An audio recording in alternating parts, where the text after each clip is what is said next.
Assalamualaikum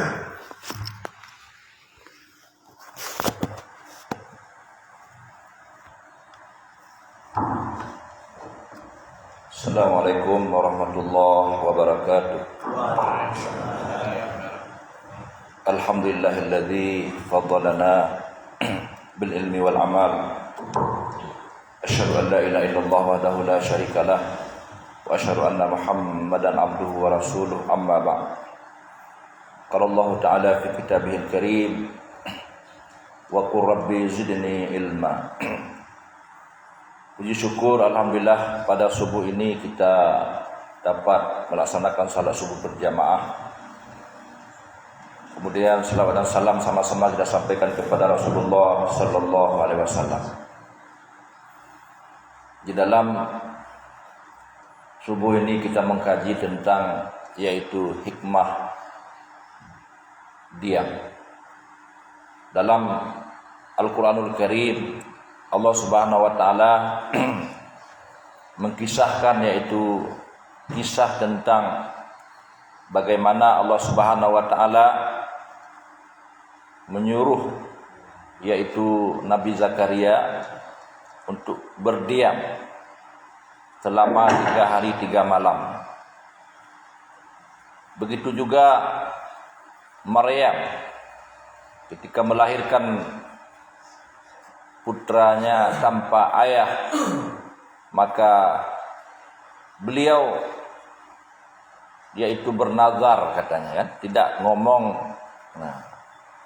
Maka inilah hikmah Allah Subhanahu wa taala sampai ke dalam Al-Qur'anul Karim, sehingga Nabi sallallahu alaihi wasallam bersabda dalam sebuah hadis, "Man kana yu'minu billahi wal yawmil akhir falyakul khairan aw liyasmut." Rawahu Muslim. Barang siapa yang beriman dengan Allah dan hari akhirat, maka hendaklah dia berkata yang benar atau baik atau diam. Maka dalam hal ini, di mana hikmah dalam diam itu adalah kita bisa yaitu menyampaikan perkataan yang penuh hikmah. Sehingga ulama mengatakan orang yang banyak diam itu banyak yaitu akalnya, yaitu banyak hikmah yang disampaikan dalam perkataannya. Man kathura kalamuhu kathura khatuhu. Barang siapa yang banyak ngomongnya, banyaklah salahnya. Barang siapa banyak salahnya, banyak dustanya atau bualnya kan. Jadi ini adalah menjaga yaitu diam. Pembahasan kita ini saya rangkum dalam 3 makna ya. Makna yang pertama adalah yaitu bagaimana menahan perkataan apabila perkataan itu membawa kepada menyakiti orang lain ya, menghina orang lain, dan begitu juga menyindir orang lain. Dalam kita berbicara bisa orang lain sakit hatinya, kecuali dalam perkara agama. Itu kulil haq walau kana murran. Sampaikanlah kebenaran itu walaupun pahit ya kan. Ini yang pertama adalah yaitu bagaimana kita berbicara yang baik-baik saja ya. Maka apabila kita berbicara sesuatu yang mengenai dengan orang lain, maka di situ banyak salahnya. Apabila kita banyak salah, berarti banyak dusta. Kenapa? Karena apabila kita berbicara mungkin tidak benar apa yang kita katakan terhadap orang lain, karena mata kita yang melihat bisa salah, telinga kita mendengar bisa salah dengar. Kenapa? Karena kadang-kadang perkataan itu 1 jengkal disampaikan 10 meter ya kan. Jadi sehingga tidak amanah di dalam perkataan. Maka orang yang banyak menjaga lisannya dari berkata-kata, maka itu adalah emas. Itu kata ulama ya, seakan-akan emas. Diam itu adalah emas. Maka ini dalam hal yaitu menjaga diri kita, wala taqfu ma laisa laka bihi ilmun innas sam'a wal basara wal fuada kullu ulaika kana anhu mas'ula. Janganlah kamu mengatakan apa yang tidak kamu ketahui. Kalau dalam perkara agama, bagi seseorang ahli ilmu agama, dia cukup mengatakan wallahu alam. Enggak tahu saya, Allah yang tahu. Dalam hal perkara yaitu dunia, apabila kita mendengar kejelekan dan juga pembicaraan orang lain, kita jangan yaitu masuk ke dalam bicara mereka. Jadi menjauh, ya kan? Kenapa? Karena Nabi SAW pernah suatu hari beliau berjalan di kuburan. Ketika waktu berjalan itu, beliau mengambil 2 pelepah kurma. Yang satu ditancapkan di kuburan yang ini, yang satu di kuburan yang lain. Lalu Nabi mendoakan, la'allallah, semoga Allah Subhanahu wa taala mengampuni kedua kuburan ini qabla ayujaffif, sebelum pelepah kurma ini kering, katanya kan. Kenapa? Karena pelepah kurma itu bertasbih kepada Allah Subhanahu wa taala selama dia masih belum kering, kan gitu kan. Batu itu bertasbih kepada Allah Subhanahu wa taala. Jadi ketika itu sahabat bertanya, maka Nabi SAW menyampaikan, kenapa demikian ya Rasulullah? Innahuma la yu'adzaban, keduanya itu diazab. Laisa fi kabirin, bukan karena dia melakukan dosa besar, walakin kabir, kata Nabi, tetapi itu termasuk berat. Yang pertama adalah yamshi 'alan namimah. Dia kerjanya selalu yaitu namimah, selalu gosip, ya. Itu yang beda, yang sekali-kali gosip kan. Yang sekali gosip itu, ini dikit-dikit gosip itulah, kan. Jadi ini adalah diazab oleh Allah Subhanahu wa taala. Yang kedua adalah la yastatiru an baulihi. Ketika dia kencing, ketika dia buang hajat tidak tuntas sehingga kencingnya bisa kena pakaiannya. Walaupun dia salat, maka salatnya tidak diterima oleh Allah Subhanahu wa taala. Jadi inilah 2 makna yang pertama ini. Makna yang kedua adalah yaitu bagaimana kita diam itu ketika tidak mengomentari. Ini misalnya kita di media sosial, kita buat suatu status, datang orang lain, ada yang memaki kita, ada yang mengejek kita, ada yang menghina kita, ya. Itu sering dalam kehidupan. Sehingga terkadang-kadang karena kita mempertahankan ego kita, harga diri kita, kita menjawab. Sehingga tidak ada yaitu keajaiban. Sebenarnya ada keajaiban di balik diamnya kita, walaupun dibuli orang. Itulah seperti Maryam dibuli ketika dia Maryam ini yaitu hamil, ya. Tidak ada suami tanpa seorang laki-laki dan tanpa sebuah pernikahan. Orang membuli dia. Maka na abuki mra'asau'in wa maka na ummuki baghiya. Maryam, ibumu bukanlah seorang penzina dan ayahmu bukanlah seorang yaitu laki-laki jahat, kata orang, ya kan. Kenapa kau bisa hamil? Sehingga pada waktu itu Zakaria sudah lama dia berdoa kepada Allah Subhanahu wa taala, nidaan khafiyah, dia menyeru berdoa kepada Allah Subhanahu wa taala. Dalam satu riwayat 40 tahun lebih dia berdoa. Ketika itu Maryam bertanya kepada Allah Subhanahu wa taala, ya Allah, apa tandanya saya akan hamil? Apa tandanya? Allah Subhanahu wa taala menjawab, ayatuka alla tukalliman nasa salasata ayyamin. Kamu tidak boleh berbicara selama 3 hari. Jadi ngomong enggak boleh. Illa ramza, kecuali dengan isyarah saja. Enggak boleh ngomong mulut, ya kan? Jadi sehingga ketika itu Nabi Zakaria mengantarkan makanan kepada Maryam lagi berpuasa, dan tidak ngomong selama 3 hari di mihrab Masjidil Aqsa Palestina pada waktu itu, wajada indaha rizqa. Ternyata makanan turun dari langit. Turun dari langit makanannya. Qala ya Maryamu anna laki hadza. Ya Maryam, dari mana datangnya makanan ini? Qalat huwa min indillah. Maryam mengatakan datang makanan ini adalah dari sisi Allah Subhanahu wa taala. Jadi makanan bisa datang Bapak rahimakumullah ya.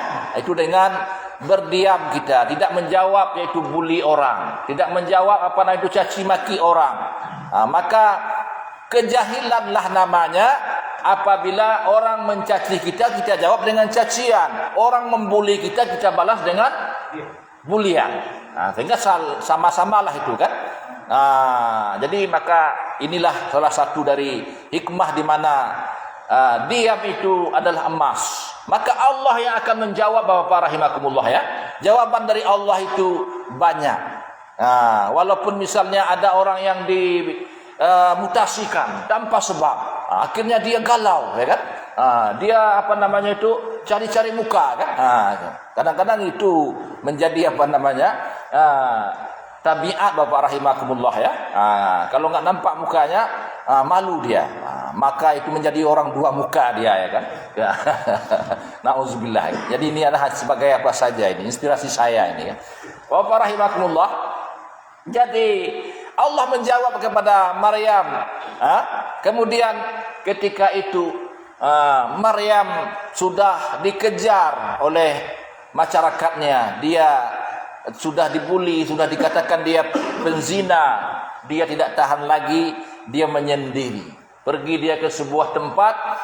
Ketika itu tidak ada manusia seorang pun. Zakaria nggak tahu lagi di mana Maryam. Ketika itu Bapak rahimakumullah, dia bersandar di sebuah pokok kurma yang buahnya banyak sekali di atas. Ketika dia melahirkan, ketika itu Bapak rahimakumullah, wa huzzi ilaiki bijiz'in nakhlah tusaqit alaiki rutaban janiyah. Wahai Maryam, goncanglah pohon kurma ini, maka akan jatuhlah buah kurma yang sudah masak. Jadi ini dalam keadaan sudah apa namanya, sudah begitu hamil tua, sudah apa namanya 9 bulan, sudah lemah dan sebagainya. Tapi Allah pada waktu itu suruh ikhtiar. Jadi tidak boleh berdiam di diri. Berdiam mulut boleh, tapi berdiam diri jangan. Udahlah ini saya udahlah duduk-duduk aja, rezeki datang dari langit ini gitu ya kan. Ya kan inzil pulus sadaqoni gitu ya kan. Bukan uang yang jatuh kan. Jatuh ke timpa tangga kata orang itu kan. Allah jatuh sakit lagi kan. Bapak rahimakumullah. Jadi berjatuhanlah yaitu buah-buah tersebut. Kemudian lahirlah Nabi Isa alaihis salam. Ketika itu datang lagi apa namanya itu kaumnya. Datanglah kaumnya itu sehingga kaumnya mengatakan membuli dia lagi. Apa kata Maryam? Tidak dia jawab, inni nazartu lirrahmani sauma falan ukallimal nasa insiyya, falan ukallimal yauma insiyya. Saya hari ini tidak bisa ngomong katanya, ya kan? Fa asyarat ilaih, sehingga dia menunjuk kepada bayi yang baru lahir. Ada 3 bayi baru lahir bisa ngomong dalam ayunannya. 3 Bapak rahimakumullah ya dalam sejarah Islam. Bayi bisa ngomong dalam ayunan atau baru lahir. Ini sudah sampai apa ya? Berhenti kita Pak, sambung. Jadi Bapak rahimakumullah, ketika itu mereka menjawab lagi, kaifa nukallimu man kana fil mahdi sabiyya? Bagaimana kami bisa ngomong dengan bayi yang baru lahir, masih merah? Dan tapi Maryam diam, enggak bisa dia menjawab karena itu adalah isyarat dari Allah Subhanahu wa taala, jangan ngomong. Ketika itu Nabi Isa ngomong dalam ayunannya. Apa katanya? Inni Abdullahi ataniyal kitaba wal hikmah wa ja'alani nabiyya. Jadi ngomonglah Nabi Isa itu, saya adalah hamba Allah yang diberikan kepada saya kitab dan menjadikan saya seorang nabi. Zakaria alaihissalam, disitulah dia berdoa kepada Allah melihat ta'ajub. Sudah 40 tahun dia berdoa tidak dikabulkan Allah, makin kuat doanya. Ini Maryam saja seorang wanita, dia berdoa kepada Allah sehingga datang makanan, saya juga tidak berputus asa. Jadi 40 tahun Bapak Ibu rahimakumullah dia berdoa, barulah dikabulkan doanya oleh Allah Subhanahu wa taala. Hunalika da'a Zakaria rabbahu qala rabbi habli min ladunka dzurriyyatan thayyibah innaka sami'ud du'a. Di sanalah dia berdoa kepada Allah Subhanahu wa taala di Baitul Maqdis. Ketika melihat keajaiban kepada Maryam, panadatul malaikatu, datanglah malaikat Jibril, ya Zakaria, abshir, bergembiralah ya Zakaria, inna nubashshiruka bi ghulam ismuhu Yahya. Kami akan anugerahkan kepadamu yaitu seorang anak bernama Yahya. Jadi menjadi nabi Allah Subhanahu wa taala. Itu 40 tahun dia berdoa, istrinya sudah dia katakan akir, sudah mandul karena selama umur 80 tahun baru melahirkan anak. Maka Bapak Ibu rahimakumullah, bagaimana kita memperbanyak, yaitu dari diam kita adalah berzikir dan berdoa kepada Allah Subhanahu wa taala. Jadi ketika kita dibuli orang, ketika kita dimaki orang, ketika kita dihina orang, maka perbanyak doa kepada Allah Subhanahu wa taala. Siapa yang menjawab atas bulian itu? Itulah Allah Subhanahu wa taala. Jangan kita yaitu asik dengan mempertahankan harga diri kita, mempertahankan yaitu imajinasi kita, sehingga terkadang kontrolnya sudah kurang dalam kita ngomong, ya kan. Jadi itulah hikmah Bapak Ibu rahimakumullah di balik diam tersebut. Maka dengan apa kita isi diam itu? Dengan berzikir dan berdoa kepada Allah Subhanahu wa taala. Jadi qillatul kalam, sedikit kalam, katsiratul amal. Banyak bekerja, sedikit ngomong. Atau ada sebaliknya, orang banyak ngomong, omdong kata orang, apa namanya itu? Omong doang katanya kan. Kalau Indonesia ini ada istilahnya insya Allah Indonesia, Pak. Insya Allah Indonesia ini adalah insya Allah longgar, kan? Apa itu longgar? Longgar. Besok Pak kita ke sana ya insya Allah, kan? Insya Allah nggak pergi besok itu, ya kan? Ditunggu-tunggu sampai berapa jam? Berarti omdong gitu, omong doang, Bapak Ibu rahimakumullah ya. Jadi maka ini hikmah yang dapat kita kutip dari hadis tersebut, dari kisah ini, bagaimana kita menjaga yaitu supaya tidak membalas buli dengan buli, hina dengan hinaan, kemudian kita isi dengan berdoa dan berzikir kepada Allah Subhanahu wa taala, akan mendapatkan keajaiban. Demikianlah kisah yaitu yang dapat saya sampaikan pada subuh ini, bisa kita mendapat yaitu pelajaran dan ilmu, semoga kita amalkan, bermanfaat, dan kita menjadi hamba Allah Subhanahu wa taala yang dicintai Allah Subhanahu wa taala. Jadi bapak-bapak yang pulang dulu, ini kopi sudah tersedia sama snack, ya kan. Ini luar biasa ini panitia ya, BKM-nya ini. Demikian saja, billahi taufiq wal hidayah. Assalamualaikum warahmatullahi wabarakatuh.